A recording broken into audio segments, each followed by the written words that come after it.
शुभ सायं सर्वेभ्यः। कल से हमने अव्यय प्रयोगाः ये प्रकरण जो है वो हमने शुरू किया है। ठीक है। तो शॉर्टकट में अव्यय किसे कहते हैं, कौन बताएगा अव्यय किसे कहते हैं? कौन था? संस्कृति थी। जो लिंग वचन के साथ बदलता नहीं है।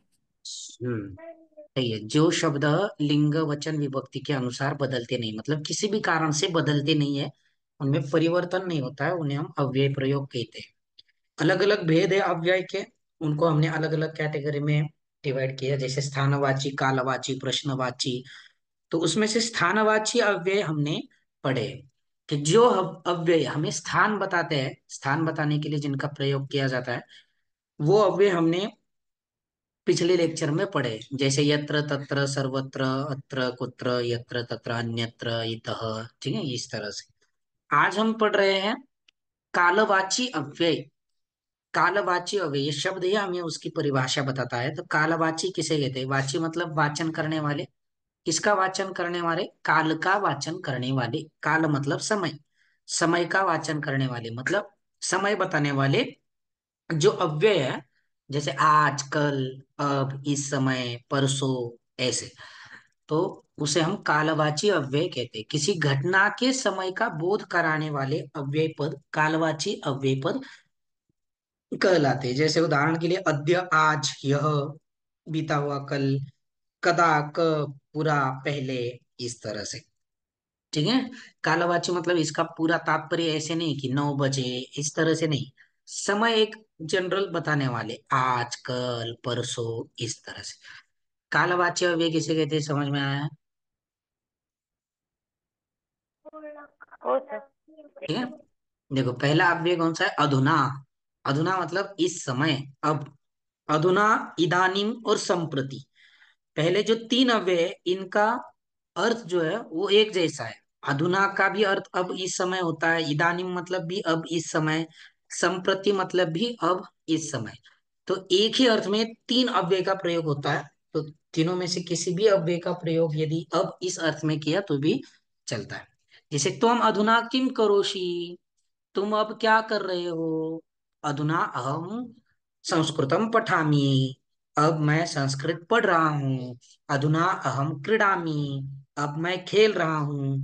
अधुना अहम विद्यालयम गच्छामि, मैं अब विद्यालय जा रहा हूँ।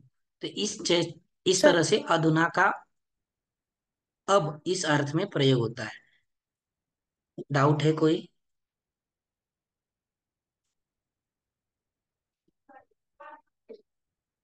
ठीक है। आगे देखो, इदानीम इस समय, वही अर्थ है अब इस समय। अहम इदानीम पाठम पठामि, मैं इस समय पाठ पढ़ रहा हूँ। अहम इदानीम क्रीडामि, अहम संप्रति क्रीडामि, क्रीडामि संप्रति मतलब इस समय। तो एक ही अर्थ में तीनों का प्रयोग होता है, अब या इस समय। ठीक है। चौथा है यह। यह, अद्य, यह, श्वः। अद्य पहले समझ लेते हैं, अद्य मतलब आज। यह मतलब बीता हुआ कल, मराठीमध्ये काल। परंतु हिंदी मध्ये दोन कल आहेत। ठीक है, हिंदी में दो कल है, एक आने वाला कल, एक बीता हुआ कल। तो यह मतलब बीता हुआ कल। ठीक है। उदाहरण, यह अहम जंतुशालाम अगच्छम, कल मैं कहाँ गया था? जंतुशालाम मतलब प्राणी संग्रहालय, जंतु मतलब प्राणी, शाला मतलब संग्रहालय, शाला। जंतुशालाम अगच्छम, प्राणी संग्रहालय में गया था। कहाँ, कब? यह। ठीक है। आगे देखें, अद्य, आज। अद्य अस्माकं परीक्षा अस्ति, आज हमारी परीक्षा है। श्वः मतलब आने वाला कल। श्वः त्वं कुत्र गमिष्यसि, कल तुम कहाँ जाओगे? ऐसे। तो अद्य को और एक तरह से हम समझ लेते हैं।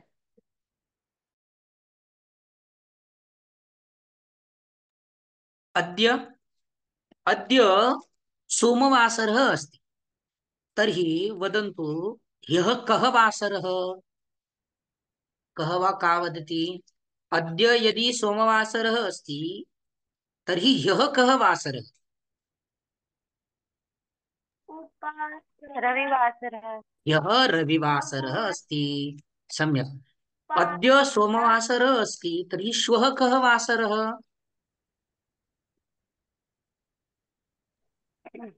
श्वः मङ्गलवासरः अस्ति। मङ्गलवासरः अस्ति, सम्यक्। अद्य ह्यः श्वः, अवगतं वा? सर हा, वदतु राहुल। सर तुम्ही संप्रती आणि हयः सांगू शकता का? म्हणजे इकडे नेटवर्क प्रॉब्लेम होता परत. हा, अधुना, इदानीम आणि संप्रती, पहिले जे तीन आहेत त्यांचा अर्थ एकच आहे, आता, या वेळेला.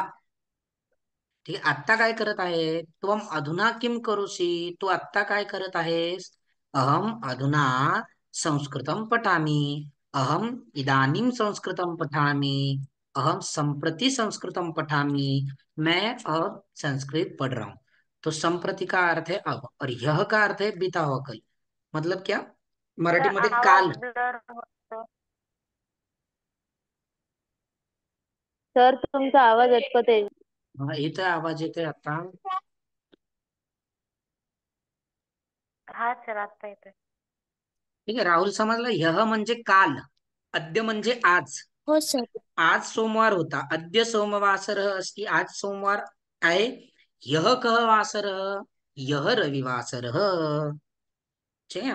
श्वः मंगलवासरः। आता परवा, येणारा परवा आणि गेलेला परवा. येणाऱ्या परवाला म्हणतात परश्वः. ठीक आहे, उद्या मंगळवार, परवा बुधवार. तर अद्य सोमवासरः अस्ति, श्वः मंगलवासरः, परश्वः बुधवासरः। समझ में आ रहा है? परश्वः।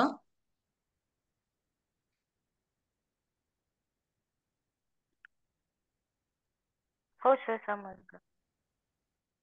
ठीक है, आगे पर यह, बीता हुआ कल। यहाँ पर जो उदाहरण दिया वो देखते हैं। परश्वः दीपावली अस्ति, परसों दिवाली है, ऐसे। पर यह, बीता हुआ कल। अद्य बुधवासरः अस्ति, परह्यः सोमवासरः आसीत्। आज बुधवार है, परसों कौन सा वार था? सोमवार था। यहाँ पर भी परश्वः अस्ति की जगह पे भविष्यति चाहिए, भविष्यति, क्योंकि परसों है, इसलिए भविष्यति करना पड़ेगा इसे, अस्ति को। ठीक है, आगे। पर यह तक समझ में आया है? हा सर. अब तक हमने दो ही प्रकार के अव्यय देखे, मतलब आज जो हमने पर यह तक देखे, एक तो अब इस अर्थ में अधुना, इदानीम, संप्रति, और आज, कल, परसों, इसके लिए क्या क्या कहते हैं ये हमने अब तक देखा है। तो ये समझने में आसान है, याद रखने में। अद्य आज, श्वः आने वाला कल, यह बीता हुआ कल, परश्वः आने वाला परसों, पर यह बीता हुआ परसों। आगे पुरा, पुरा मतलब पहले। पुरा चंद्रगुप्त नाम नृपः अभवत्। पहले चंद्रगुप्त नाम का एक राजा हुआ था। पुरा छत्रपति शिवाजी महाराज नाम महाराष्ट्रस्य दैवतः राजा अभवत्। पहले छत्रपति शिवाजी महाराज नाम के एक महाराष्ट्र के राजा हुए। समझ में आया? पुरा भारते, हो सर. पुरा भारते आंग्लदेशवासिनः राज्यं करोति। पहले भारत में अंग्रेज राज्य करते थे, ऐसे। ठीक है। पुरा भगत सिंह राजगुरु नाम क्रांतिकारकः अभवत्। पहले भगत सिंह राजगुरु नाम के क्रांतिकारक हुए, ऐसे। जैसे हम कहीं किसी स्थान पर जाते हैं तो वहां पर पहले बिल्डिंग नहीं होती है, कुछ सालों के बाद जाने के बाद वहां पर बिल्डिंग्स खड़ी होती है, तो हम कैसे बोलते हैं? पहले यहाँ पर कुछ भी नहीं था। तो अर्थ में, उस अर्थ में पुरा का प्रयोग हम करते हैं। पुरा अस्मिन् स्थाने न कोपि भवनम अस्ति, न किमपि भवनम अस्ति। ठीक है, पहले यहाँ पर कोई भी घर नहीं था, ऐसे। पुरा अत्र किमपि नास्ति, पहले यहाँ पर कुछ भी नहीं था, ऐसे। तो पूरा का अर्थ होता है पहले। ठीक है। यदा तदा, जब तब। अहम यदा आपणम गमिष्यामि तदा फलानि आनेष्यामि। जब मैं दुकान जाता हूँ तब फल लाता हूँ। यदा तदा ज्यादातर साथ में प्रयोग होता है, यदा और तदा अव्यय का। तो यदा मतलब जब, तदा मतलब तब। जब तब। यदा आकाशे मेघाः सन्ति अथवा आगच्छन्ति तदा वर्षा भविष्यति। जब आकाश में बादल आएंगे या आते हैं तब बारिश होती है। ठीक है। कदा, आगे है कदा। अभी ये कदा अव्यय प्रश्नवाची भी है, लेकिन समय के ऊपर प्रश्न पूछने के लिए कदा का प्रयोग होता है। इसलिए यहाँ पर जो है वो कदा हमने कालवाची में भी लिया है। तो कदा का अर्थ होता है कब। होलिका उत्सव कदा अस्ति, अभी इसका जो उत्तर आएगा वो समयवाची पद रहेगा। जैसे होलिका उत्सव श्वः अस्ति, होलिका उत्सव कल है, श्वः भविष्यति, ऐसे। तो कदा का अर्थ होता है कब। तुम कदा मुंबई नगरम गमिष्यसि, तुम कब मुंबई जाओगे। तुम कदा केदारनाथम गमिष्यसि, तुम केदारनाथ कब जाओगे। तुम विद्यालयम कदा गमिष्यसि, तुम विद्यालय कब जाओगे। इस अर्थ में कदा का प्रयोग होता है। ठीक है। आगे सदा और सर्वदा, दोनों अलग अव्यय है लेकिन अर्थ जो है वो एक ही है। हमेशा। हरिश्चंद्र सर्वदा सत्यम वदति स्म। हरिश्चंद्र नाम के राजा हमेशा सच बोलते थे। ऐसे हमेशा। सर्वदा सत्यम वद, हमेशा सच बोलो। सत्यमेव जयते, सर्वदा सत्यमेव जयते। सदा सत्यम एव जयते, हमेशा सच ही जीतता है। तो सदा और सर्वदा का अर्थ क्या है। हमेशा। ठीक है। हमेशा मा क्रीड, कदा कदा पठनम अपि कुरुत। हमेशा खेलो मत, कभी कभी पढ़ाई भी करो, इस अर्थ में। कालवाच्य अव्यय समझ में आया। हाँ हो सर. ठीक आहे, काही शंका आहे एका एका अव्ययावरती कमीत कमी एक एक अव्यय तरी तयार करा. ठीक आहे, समजलं इथपर्यंत. वेळ आहे आपल्याकडे अजून, त्यामुळे आपण पुढचा अव्यय जो आहे प्रश्नवाची अव्यय हे सुद्धा आपण शिकणार आहोत. याला सप्तककार असं सुद्धा म्हटलं जातं. ठीक है. प्रश्नवाची अव्यय जिनका प्रश्न पूछने के लिए प्रयोग किया जाता है उन अव्यय को हम प्रश्नवाची अव्यय कहते हैं. किसी प्रश्न को पूछने के लिए प्रयोग किए जाने वाले अव्यय पद प्रश्नवाची अव्यय पद कहलाते हैं. जैसे कदा, कुत्र, कुतः, इस तरह से. ठीक है. तो सरल है, उसका शब्द ही, नाम ही हमें उसकी परिभाषा बताता है कि प्रश्नवाची अव्यय किसे कहते हैं. तो प्रश्न पूछने के लिए जिनका प्रयोग होता है उन्हें हम प्रश्नवाची अव्यय कहते हैं. ठीक है. आगे देखो. पहला अव्यय कदा, ये हमने समयवाची अव्यय में भी देखा है. कदा मतलब कब. सह कदा उत्तिष्ठति, वो कब उठता है. तो इसका आंसर समयवाची पद आएगा. जैसे सह सप्तवादने उत्तिष्ठति, वो 7 बजे उठता है. सह प्रातः पंचवादने उत्तिष्ठति, वो सुबह 5 बजे उठता है. इस अर्थ में. तो कदा. जगह आगे है दूसरा किमर्थम. किमर्थम का अर्थ होता है किस लिए या क्यों.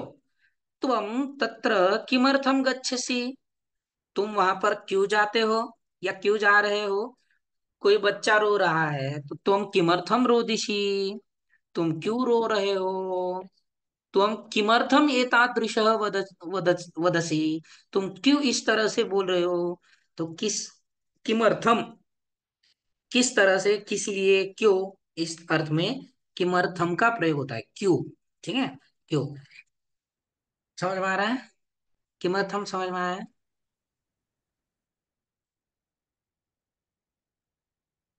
तुम हाँ तो किमर्थम सर. न हम पठसी, बोल रहे हैं. तुम क्यों नहीं पढ़ते हो, ऐसे. हो सर. आगे है पुत्र. पुत्र ये हमने स्थानवाची में भी देखा है. जिस स्थानवाची पद के ऊपर प्रश्न हमें तैयार करना है उसके लिए एक तो सप्तमी विभक्ति में किम का प्रयोग किया जाता है, नहीं तो कुत्र का प्रयोग किया जाता है। कुत्र मतलब कहाँ। राधिका कुत्र वसती, राधिका कहाँ रहती है। तुम कुत्र गच्छसि, तुम कहाँ जा रहे हो। ठीक है, ऐसे। आगे कुत, ये भी स्थानवाची है, कहाँ से। कहाँ से, जहां से, पंचमी विभक्ति का अर्थ होता है यहाँ पर। ठीक है। सत्य काम कुतः आगच्छति, सत्यकाम नाम का कोई लड़का व्यक्ति है, वो कहाँ से आता है। तुम कुतः आगच्छसि, तुम कहाँ से आ रहे हो। कुतः, कहाँ से। ठीक है। कदा किमर्थम कुत्र कुतः कथम कति कीदृशः, इस तरह से। कीदृश ये जानबूझकर लास्ट में रखा है। ठीक है, वो हम एक्सप्लेन करते हैं। देखो, कुत्र, कहाँ। राधिका कुत्र वसती, राधिका कहाँ रहती है। आगे कुतः, कुतः मतलब कहाँ से। आगे कथम, कैसे या क्यों। ठीक है। सह कथम गच्छति, वो कैसे जाता है या क्यों जाता है। ठीक है, दोनों अर्थ होंगे। भवान कथम अस्ति, आप कैसे हो। इंग्लिश में जो हम हाउ आर यू बोलते हैं, तो उसी को संस्कृत में भवान कथम अस्ति, भवान कथम अस्ति, तुम कथम असि, तुम कैसे हो। अहम कुशलम अस्मि, मैं ठीक हूं। ठीक है। तव बंधु कथम अस्ति, तुम्हारा बंधु कैसा है, तुम्हारा भाई कैसा है। सह अपि कुशलम अस्ति, वो भी कुशल है। ऐसे कथम का प्रयोग कैसे या क्यों, इस अर्थ में किया जाता है। जैसे कहाँ पर कोई घटना हुई, तो उस अर्थ में भी कैसे का प्रयोग होता है। कथ कथम अभवत, कैसे हुआ। ऐसे, जैसे रोड पर कोई एक्सीडेंट हुआ, और तब लोग पैसे पूछते हैं कैसे हुआ, कैसे हुआ, कैसे हुआ। तो कथम अभवत, कैसे हुआ, कैसे हुआ। ऐसे समझ में आ रहा है। कथम। आम महोदय। आगे कति। ठीक है, संख्यावाची पद के ऊपर सवाल पूछने के लिए कति का प्रयोग होता है। कति मतलब होता है कितने। ठीक है, वो डायलॉग है ना, कितने आदमी थे। कति जनाः सन्ति, कति जनाः आ, आसित आसित आस्ताम आसन, कति जनाः आसन, ऐसे कितने लोग थे। तत्र कति वृक्षाः सन्ति, वहां पर कितने वृक्ष है। कक्षा में कितने छात्र है, कैसे बोलेंगे बोलो। सारा कारक प्रकरण हमारा है, कक्षा शब्द संस्कृति है। बोलो, कक्षा में कितने छात्र है।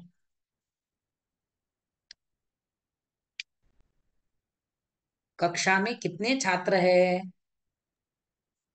कक्षायां हम्म। कति छात्राः सन्ति। कक्षायां कति छात्राः सन्ति। सम्यक, बहुत उत्तम। ठीक है, समझ में आ रहा है। आम विद्यालये महोदय। कति छात्राः सन्ति, विद्यालय में कितने छात्र है। ठीक है। युष्माकं परिवारे कति जनाः सन्ति, आपके परिवार में कितने लोग हैं। अस्माकं परिवारे चत्वारः जनाः सन्ति, अधुना पंच जनाः सन्ति। अवगतम। अब यहाँ पर जो है वो अव्यय है। अवगतम्। सातवां जो है वो अव्यय नहीं है, लेकिन प्रश्न पूछने के लिए इसका प्रयोग होता है। किम भी है सर्वनाम, जिसका प्रश्न पूछने के लिए प्रयोग होता है, इसलिए मैंने यहाँ पर कीदृश दिया है। और किम जो है वो बहुत बार हमने देखा ही है, इसलिए यहाँ पर नहीं दिया। लेकिन आप चाहो तो यहाँ पर 8 नंबर डाल के यहाँ पर क्या कर सकते हो, डाल सकते हो। लेकिन इसे हम नंबर नहीं देंगे, क्योंकि ये अव्यय में नहीं आता है। ठीक है। प्रश्न पूछने के लिए इसका प्रयोग होता है, ये शब्द है। अव्यय में क्यों नहीं आता है, क्योंकि कीदृश ये ऐसा अव्यय है, प्रश्न पूछने के लिए तो प्रयोग होता है, लेकिन ये विशेषण के ऊपर जब हमें प्रश्न पूछना होता है, तब कीदृश का प्रयोग होता है। समझ में आया? विशेषण के ऊपर, विशेषण विशेष जो है वो एक जैसे चलते हैं। ध्यान से सुनो, मैं क्या बोल रहा हूँ। कीदृश का प्रयोग विशेषण शब्द के ऊपर प्रश्न पूछने के लिए तैयार किया, उपयोग किया जाता है। जैसे उदाहरण देखो यहाँ पर, चतुरः बालकः अस्ति, अस्मिन् वाक्ये विशेषणं किम् अस्ति। चतुरः। चतुरः। चतुरः एतत् विशेषणम् अस्ति। कस्य पदस्य विशेषणम् अस्ति चतुरः। ब- बालकः। बालकः। बालकः। सम्यक् बहु उत्तमं। बालक शब्दस्य पदस्य पदपरिचयं कुरुत। बालकः। बालकः अस्य पदस्य पदपरिचयं किम् अस्ति?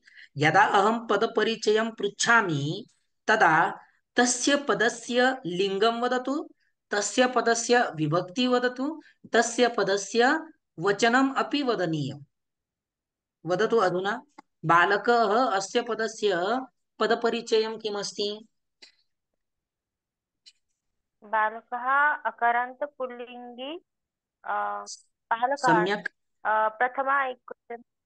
प्रथमा एकवचनम् अस्ति। सम्यक् बहु उत्तमं। तेन कारणेन चतुरः बालकस्य विशेषणं भवति। तेन कारणेन अस्मिन् स्थाने चतुरः अपि बालकसदृशः पुल्लिङ्गी एकवचनं भवति। पुल्लिङ्गी एकवचनम् अभवत्। अवगतं वा?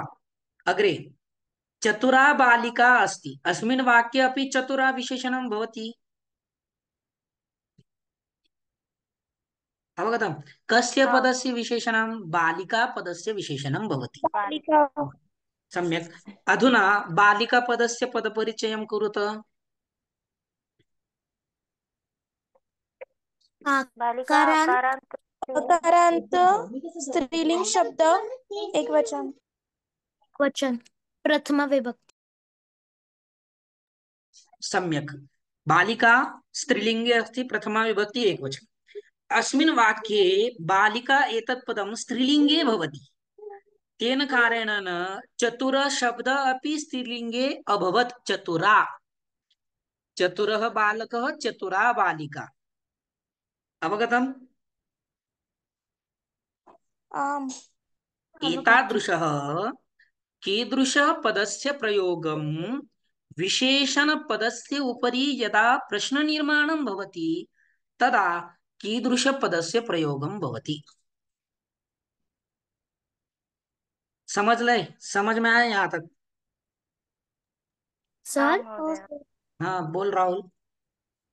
सर तुम्ही म्हणाला की आपण इकडे 7 नंबर घालून किम पण लिहू शकतो. हो. सर नंबर पण किम नंबर पण नंबर अव्यय त्याचा नाही ना. काढला. नंबर नाही द्यायचा त्याला, कारण की ते अव्ययामध्ये येत नाही. म्हणून या सिक्वेन्स मध्ये हो आपण सर. त्याला नंबर नाही काढला. मी त्यामुळे कीदृशाचा 7वा नंबर दिलेला काढला. ओके समजलं सर. राहुल? ते हो अव्यय सर. नाहीयेत, पण प्रश्न तयार करण्यासाठी वापरलं जातं. आणि आपल्या इथे अजून एक छोटं प्रकरण म्हणजे प्रश्न कसा तयार करायचा हेही आपण या ठिकाणी शिकून जात आहोत. त्यामुळे कीदृश आणि किमचा प्रयोग इथे घेतला आपण. ठीक आहे, इथपर्यंत समजलंय कशा पद्धतीने विशेषणावरती प्रश्न तयार करताना कीदृशाचा वापर केला जातो. इथपर्यंत समजलंय. आता अव्ययामध्ये हे काय येत नाही, कारण की ज्या वेळेस पुल्लिंगी विशेषण असेल त्यावेळेस कीदृशाचं कीदृश होत. कीदृश शब्दाचं काय रूप तयार होतं? की कीदृश. कीदृश बालकः अस्ति, चतुरः बालकः अस्ति. आणि पुढे चतुरा बालिका असती या वाक्यामध्ये कीदृशी बालिका असती. इथे कीदृशचं रूप काय झालेलं आहे? कीदृशी. का? कारण की चतुरा हा शब्द स्त्रीलिंगामध्ये आहे. समझलाय? हो सर. हाँ. ठीक है, इसलिए कीदृश जो है वो अव्यय में नहीं आता, वो पद है. आगे उदाहरण देखो, नपुंसक लिंग का एक वाक्य दिया है यहाँ पर. सुंदरम पुस्तकम अस्ति. सुंदरम पुस्तकम, यहाँ पर विशेषण विशेष कौन है? रचना बताओ, रचना. सुंदरम पुस्तकम विशेषण विशेष्य. सर सुंदरम विशेषण आहे आणि पुस्तकम विशेष्य आहे. बरोबर. आणि पुस्तकम हे पद कोणत्या लिंगामध्ये आहे? काय सर? पुस्तकम कोणतं लिंग आहे? सर नपुंसक लिंग. हा, त्यामुळे सुंदरम सुद्धा नपुंसक लिंगामध्ये. आणि सुंदरम हा. पदावरती प्रश्न विचारायचा, त्यामुळे कीदृशम. हो सर. समजलंय? हम्म. आता इथे कीदृशाच्या ऐवजी आपण कथमचा सुद्धा प्रयोग करू शकतो. कथम पुस्तकम असती. कसं पुस्तक आहे? परंतु कथम हे मात्र पुल्लिंग स्त्रीलिंग नपुंसकलिंगानुसार बदलणार नाही. त्यामुळे ते काय आहे, अव्यय आहे. आणि कीदृश मात्र पुल्लिंग स्त्रीलिंग नपुंसकलिंगाप्रमाणे बदलतं, म्हणून कीदृश अव्यय नाही.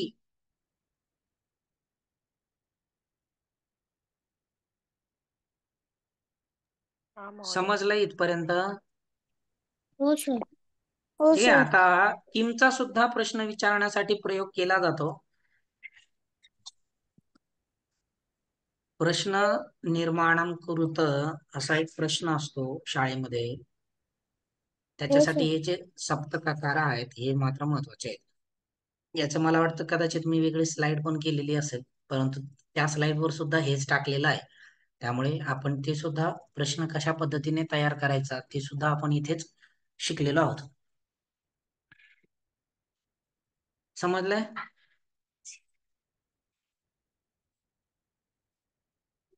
ठीक आहे. काही हो शंका सर. आहे?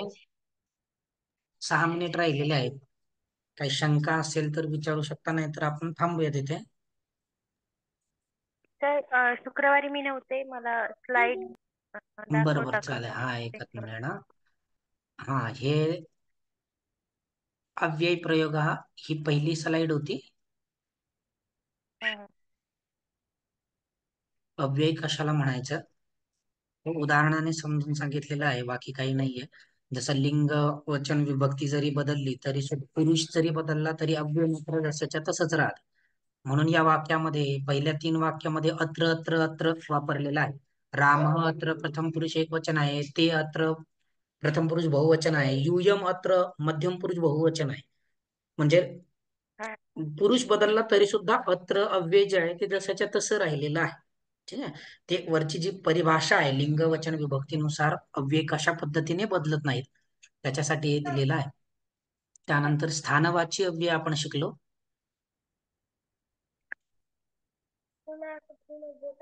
आणि नंतर स्थानवाचीच अव्यय फक्त आपण शिकलेलो आहोत आतापर्यंत मागच्या वर्गामध्ये. 19 स्थानवाची अव्यय आपण शिकलेलो आहोत 2 स्लाइडवर. हं, हं. चालेल, थांबूया तिथे. शुभरात्री सर्वेभ्यः. हो. शुभरात्री. शुभरात्री सर्व. शुभरात्री.